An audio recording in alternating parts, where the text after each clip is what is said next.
Jain international trade ऑर्गनायझेशनच्या इचलकरंजी शाखेच्या वतीनं भक्तिपूर्ण वातावरणात नमोकार महामंत्राचा सामूहिक महाजप करण्यात आला।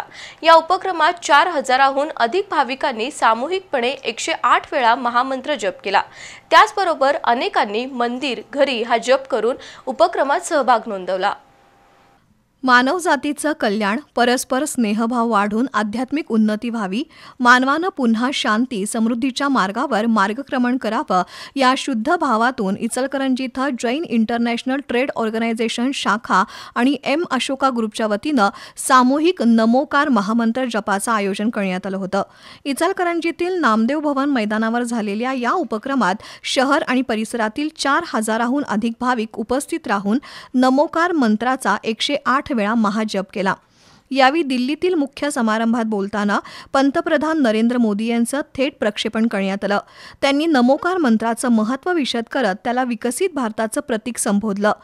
गुजरातमधील जैन तीर्थंकरांच्या तपश्चर्येचा, नव्या संसद भवनातील जैन प्रतीकांचा आणि भारतात परत आलेल्या जैन मूर्तींचा उल्लेख करत जैन धर्माच्या योगदानाची माहिती दिली। तसंच पाण्याची बचत करा, आईच्या नावानं झाड लावून संगोपन करा, स्वच्छता आणि पर्यावरणाचं संरक्षण, स्वदेशी वस्तूंचा वापर, देशभ्रमणासाठी प्रेरणा, जीवनदायी कृतींचा अवलंब, स्वदेशी खाद्यपदार्थ सेवन, योग आणि खेळासाठी वेळ द्या, गरिबांसाठी सहाय्य करण्याचं आवाहन केलं। या कार्यक्रमाला माजी वस्त्रोद्योग मंत्री प्रकाश आवाडे, चंद्रकांत पाटील, महावीर जैन, राहुल खंजिरे, रमेश जैन यांच्यासह विविध संस्थांचे पदाधिकारी, व्यापारी, उद्योजक आणि महिला वर्ग उपस्थित होता।